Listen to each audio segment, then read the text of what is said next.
Greetings, YouTube. I've discussed the dynamic between traditional role-playing games like D&D and GURPS and Hero and narrative games, which have become so popular in the last 20 years in the past. And I'm not a big fan of narrative um, games. I prefer the more traditional varieties. Uh, and sometimes I've not really been able to convey that as clearly as I wanted to.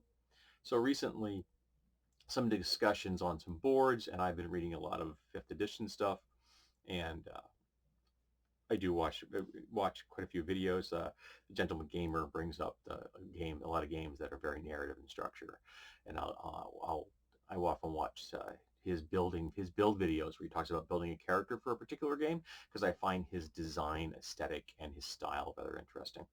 Um, and it occurred to me that for me,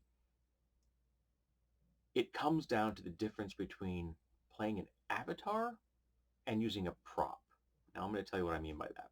If you're sitting around a table in a traditional tabletop role-playing game, we're going to say your version of D&D, whatever it is, you are playing a character in the world. So here you go. Here's a character. You're playing this character in the world. And you are seeing the world through her eyes.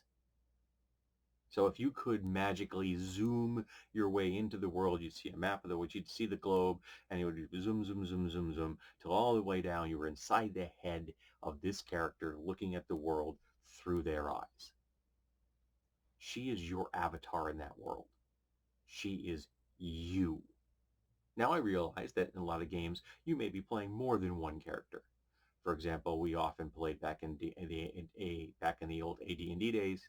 We would often play a main character, but we also have like retainers and followers and stuff that we would play them as well. So we might be playing a little covey of characters. So each person maybe could have been running 2 or 3 different characters all at the same time, though there would be one main character and their support characters. But the point is that you're still playing the characters through their eyes. You're seeing the world at that level. And it's at that level that you interact. So it may be you and your buddy Kim and your buddy Bill having a conversation on the table, but you're all in character in the sense that you're dealing with the world at this level, right here. This is the level you're dealing with. I see narrative games as differently. To me, narrative games have nothing to do with what's on the table. You are not seeing the game through this perspective. This is a prop, just like it's a prop right here, right now, in my hand. And this is the level I see narrative games operating on. It's a game between people. It's a word game. Sometimes there's a mechanic, but often the mechanics are trading. You're doing one thing, someone else is doing another. You could go long periods without actually rolling any dice. There are dynamic mechanisms that allow people to have control of a scene or control of an event, and other people have to then figure out how they're reacting to that event. So the GM is not necessarily in as much control in a narrative game as they are in traditional games. In traditional games, very much the structure is your GM, you have your players, each player is playing their character or their little covey of characters, but they themselves have very little impact on what the GM is doing other than reacting to what they are doing as characters. Whereas in narrative games, you have a lot more control. You can throw out a game mechanic that lets you take over that scene for a time before someone else takes over that scene for a time. And these are just props. You could do it without the props because you're not playing at the level of the world. You are playing at the level of the table. So Bill and Kim, they're playing a word game with each other. And sometimes they're referring to these because they need them as props. Just like Hamlet holds a skull. You can do Hamlet. You can do Shakespeare with nothing. You could do Shakespeare with actors on a stage naked, just using words. Hell, somebody's probably done it. And if they're good, it'll work. That to me is what narrative is. It's about what the players can do and a lot less about what the characters can do. And that is, to my mind, closing off the experience of gaming to some people.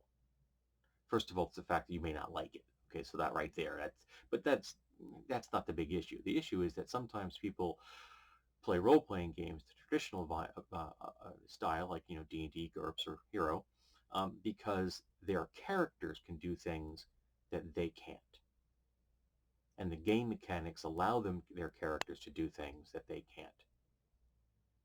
Not just physical things like swinging from a chandelier or forging a sword or casting a spell, but also social interaction things. Their character may have a really high charisma and be really good at diplomacy or really good at intimidation. In real life, the person playing that character isn't. They are not diplomatic. They are not intimidating. And maybe they're just doing it for the role-playing experience, but maybe they're doing it because they would love to be able to do that in real life and they can't. For a lot of reasons. Narrative games depend far more on the players actually being able to do the things they say they're doing, because it's all wordplay. So if you're playing a really charismatic person, it's hard to do that when there isn't the mechanic to fall back on. Yes, I know there are some. But when you're doing improvisational acting, it's harder to just skate by on mechanics in a narrative game than it is in a traditional game, where the character can do many things that you can't. So I like the idea of playing an avatar more than using this as a prop.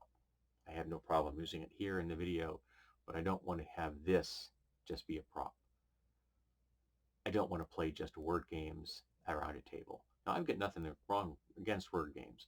I have a friend, my friend Amy and I, we exchange emails every day, dozens of them sometimes, and we create elaborate storylines that are absurd and silly, and often multiples of them going on at the same time, and it's all playing off of each other's words. It's all wordplay, and we have a lot of fun with it. And occasionally we get very sad because the world is sometimes not a pleasant place, and we can't escape that even when we're goofing off. But that's a different kind of thing.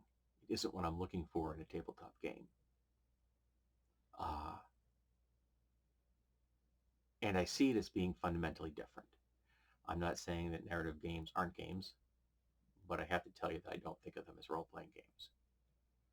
I think of them as word games between people, and not role-playing games through avatars. And that's what I like.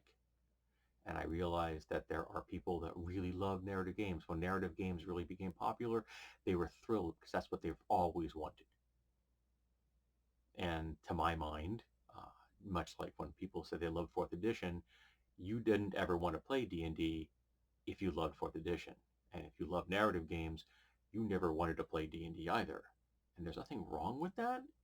I'm glad you finally found your niche. But I have been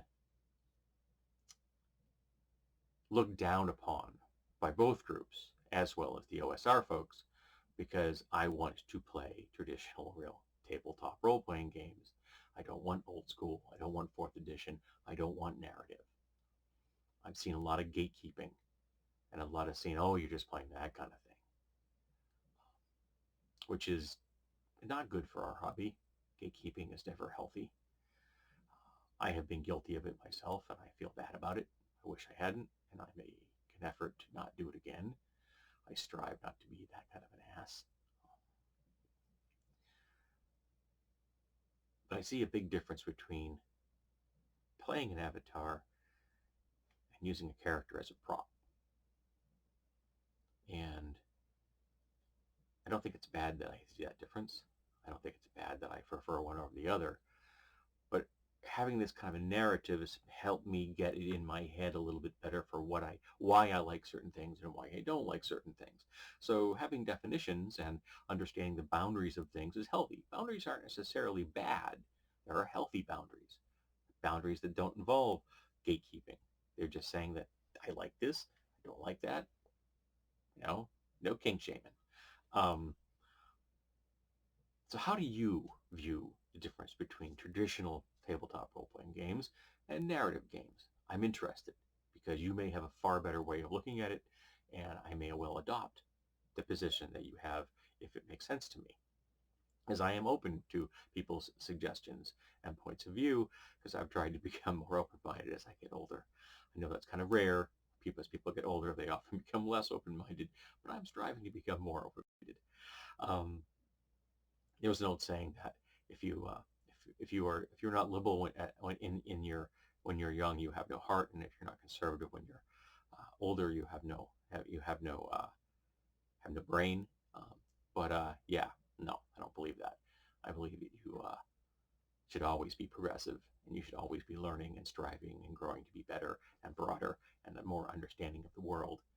Um, and that includes games. So let's talk about narrative and traditional games and how we view them and how we have kind of categorized them in our heads. Because I find that kind of thing helpful for me to, when if I can define something well, it increases my capacity to understand it. As G.I. Joe said, knowing is half the battle.